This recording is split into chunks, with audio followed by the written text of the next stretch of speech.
کبھی اللہ تعالی شانہ قربانیوں کا نتیجہ آدھ گھنٹے کے بعد نکالتے ہیں، کبھی 10 سال کے بعد، مگر نکالتے ضرور ہیں، اس لیے کہ اللہ کا وعدہ ہے قرآن میں، وَلَا تَهِنُوا وَلَا تَحْزَنُوا، ہمت مت ہارو، جو بھی حالات تم پر آ جائے ہمت مت ہارو، وَلَا تَحْزَنُوا، غم مت کرو، اس لیے کہ ہمارا وعدہ ہے کہ وَأَنْتُمُ الْأَعْلَوْنَ، بلند تو تم ہی رہو گے، وَأَنْتُمْ، تم ہی بلند رہو گے، إِن كُنتُمْ تَعْلَمُونَ، إِن كُنتُم مُؤْمِنِينَ، بس مومن رہو، مومن رہو، دل میں اعتقاد صحیح اور عمل تمہارے صحیح، دل شکستہ نہ ہو اور غم نہ کرو، دل تمہارا ٹوٹے نہیں، دل شکستہ نہ ہو اور غم نہ کرو، تم ہی غالب رہو گے اگر مومن ہو۔ الاسلام یعلو، آپ صلی اللہ علیہ وسلم کا وعدہ ہے کہ اسلام بلند رہے گا۔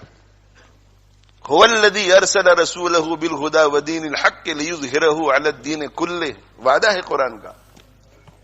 اس لیے ایسے حالات میں شکوک شبہات میں مبتلا نہیں ہونا چاہیے، اللہ کی حکمت پہ یقین رکھنا چاہیے، اللہ کی حکمت پہ، اللہ کی حکمت بھروسہ رکھنا چاہیے، اور جہاں کہیں جو کوئی پریشان حال ہے، جس درجے کی پریشانی میں ہو، جس درجے کی پریشانی میں ہو، ان کا تعاون کرنے کے لیے جس طرح انہیں خود بھی اللہ کی مرضیات پہ چلنا ضروری ہے، پوری امت کے لیے اللہ کی مرضیات پہ چلنا ضروری ہے۔ اگر ہم ہمارے ان فلسطینی بھائیوں اور بہنوں اور بچوں جو معصوم ہے، جو انوسنٹ ہے، جن کا کوئی قصور نہیں ہے، ان کو کسی قسم کا بھی فائدہ پہنچانا چاہتے ہیں، فائدہ، اور بہت ہی مؤثر فائدہ، اعلیٰ درجے کا فائدہ، تو میرے بھائیو توبہ کرو اللہ سے، اپنے گناہوں سے توبہ کرو، اور توبہ کر کے عزم کرو کہ آج کے بعد ہم اللہ کے دین پر، اللہ کی مرضی کے مطابق چلیں گے۔ اس سے بڑھ کر دوسرا کوئی مؤثر فائدہ نہیں۔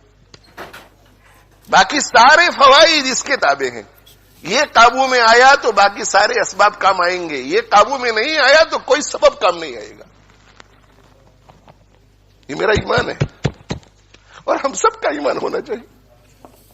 اگر اللہ ہمارا نہیں ہوتا تو کوئی سبب ہمیں کام نہیں آئے گا، اللہ اگر ہمارا نہیں ہوتا، اور اللہ ہمارا تب ہوگا جب ہم اللہ کے ہوں گے، اللہ کی مرضی کے مطابق چلیں گے، تقوی اختیار کریں گے، اللہ کو ناراض کرنے والے ہر کام سے بچیں گے۔ سیاسی تقریریں لوگ بہت کرتے ہیں، سیاسی تبصرے لوگ بہت کرتے ہیں، اور موقع بموقع کرنا بھی چاہیے۔ جو اس فیلڈ کے لوگ ہیں، ہماری فیلڈ یہ نہیں ہے، ہماری یہ فیلڈ ہے، ہماری قرآن کی فیلڈ ہے اور سنت رسول کی فیلڈ ہے صلی اللہ علیہ وسلم۔ آپ ایسا مت سمجھے کہ یہاں لیسٹر میں رہ کر کے اگر ہم تقوی اختیار کریں گے تو ان کو کیا فائدہ ہوگا، وہ آپ چھوڑ دیجیے۔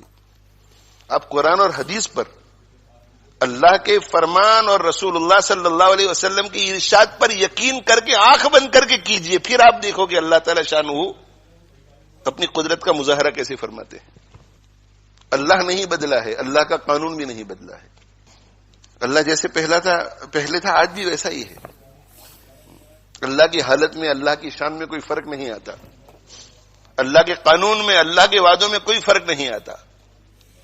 آج بھی ہو جو ابراہیم سا ایمان پیدا، آج بھی ہو جو ابراہیم سا ایمان پیدا، آگ کر سکتی ہے انداز گلستاں پیدا۔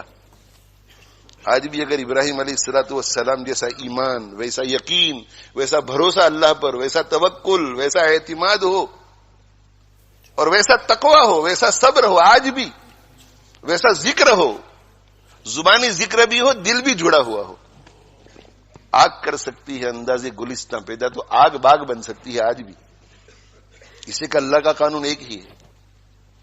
فضائے بدر پیدا کر، فرشتے تیری نصرت کو اتر سکتے ہیں گردوں میں، قطار اندر قطار اب بھی۔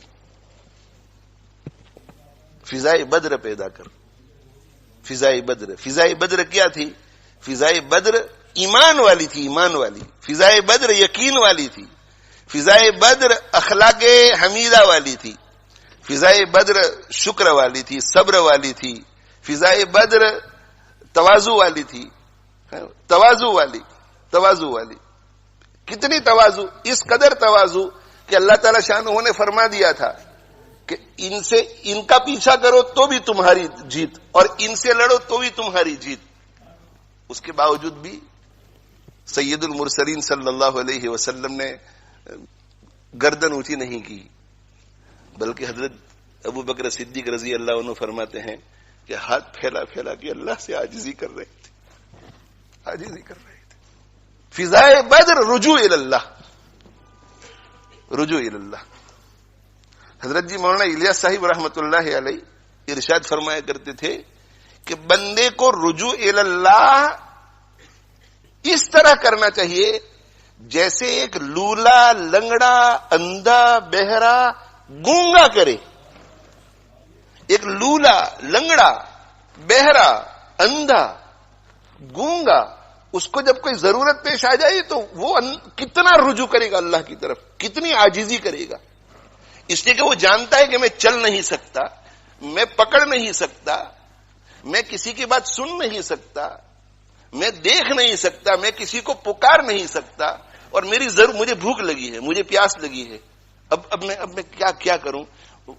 اس کا پورا بھروسہ اللہ پر ہوگا کہ اللہ ہی مجھے بچا سکتا ہے، اللہ ہی مجھے کھلا سکتا ہے، اللہ ہی مجھے پلا سکتا ہے.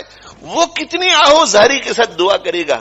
تو حضرت جی مولانا الیاس صاحب رحمۃ اللہ علیہ فرماتے تھے کہ دعا کرو اللہ سے تو اس اپاہج، اس لولے، اس لنگڑے، اس اندھے، اس بہرے، اس گونگے کی طرح دعا کرو جس کے پاس سوائے اللہ کے دوسرا کوئی سبب نظر نہیں آتا.